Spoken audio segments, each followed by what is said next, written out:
कर्मों का प्रतिफल। हर दिन एक भिखारी दरवाजे के पास आकर भीख मांगता था और घर का मालिक हमेशा घर के बाहर आते ही उसे देखकर फिर जाया करता। कई बार उसके लिए गालियां भी बकता। वो कहता, तू जिंदा ही क्यों है? पूरी जिंदगी ऐसे ही भीख मांगेगा क्या? धरती का बोझ क्यों बना बैठा है? और कभी कभी उस भिखारी को गुस्से में वह धक्का भी मार दिया करता। इतना कुछ हो जाने के बावजूद भिखारी के मुंह से सिर्फ यही निकलता कि भगवान तुम्हारे पापों को माफ़ करे। एक बार सेठ को धंधे में बड़ा नुकसान हुआ। सेठ बहुत परेशान था कि तभी उसके दरवाजे पर वही भिखारी आया। गुस्से में अपना आपा खोते हुए सेठ ने उस भिखारी को पत्थर दे मारा। पत्थर लगने के कारण भिखारी का सर फूट गया और उसके सर से खून बहने लगा।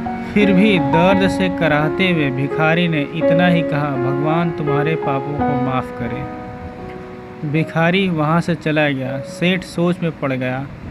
भिखारी को पत्थर मारा, फिर भी उसने सिर्फ प्रार्थना की। सेठ का गुस्सा शांत हुआ।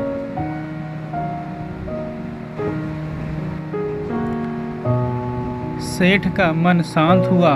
भिखारी का रहस्य जानने के लिए सेठ ने भिखारी का पीछा करना शुरू कर दिया। भिखारी जहाँ जहाँ जाता सेठ उसके पीछे जाता।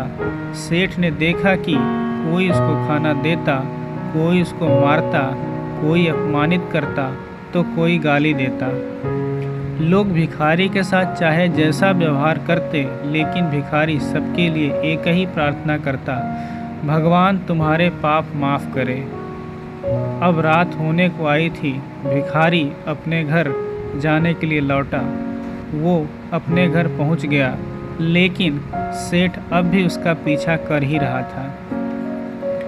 एक पुरानी टूटी हुई खटिया पर एक बूढ़ी औरत लेटी हुई थी। काफ़ी कमज़ोर और बीमार लग रही थी। वह भिखारी की पत्नी थी।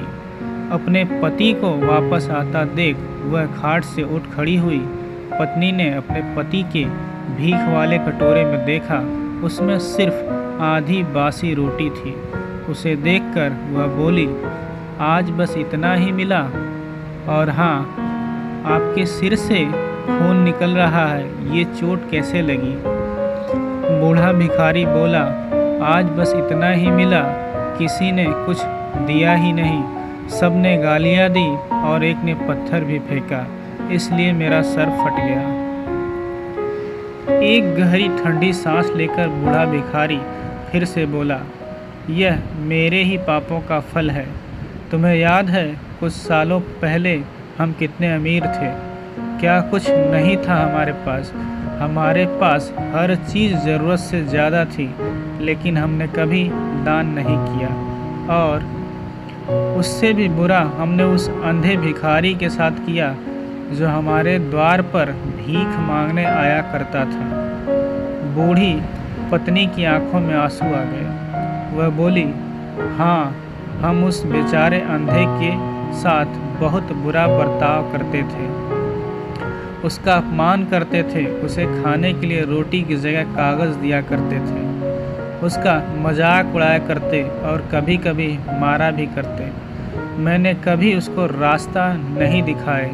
एक बार मैंने उसके मुंह पर मिट्टी भी फेंकी थी और वह हमेशा दुखी होकर यही कहता था कि भगवान तुम्हें तुम्हारे किए की सज़ा देगा, भगवान तुम्हारे पापों की सज़ा ज़रूर देगा।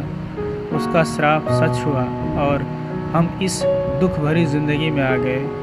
भिखारी बोला, हाँ, उसका श्राप सच हुआ, इसलिए मैं किसी को बद्दुआ नहीं देता। चाहे कोई मेरे साथ कैसा भी बर्ताव करे, मैं हमेशा उसके लिए प्रार्थना करता हूँ। मैं नहीं चाहता कि कोई भी हमारे जैसी ज़िंदगी का अनुभव करे, किसी को भी हमारे जैसे दुखों का सामना न करना पड़े।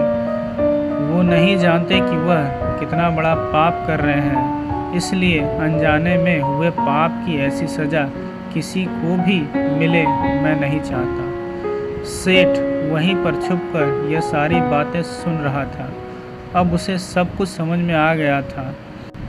भिखारी और उसकी पत्नी ने वह आधी रोटी मिल बांटकर खाए और भगवान को धन्यवाद बोलकर सो गए।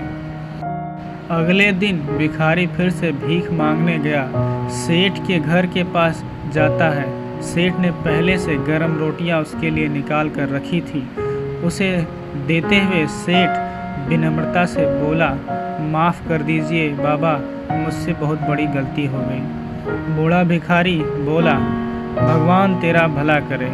इतना कहकर वह आगे निकल गया। अर्थात हमें हमारे कर्मों के अनुसार प्रतिफल प्राप्त होते हैं। यदि कर्म अच्छे हो तो प्रतिफल भी अच्छे प्राप्त होंगे और कर्म बुरे हो तो बुरे प्रतिफल भी भोगने पड़ते हैं। इसलिए सदा अच्छे कर्म करें।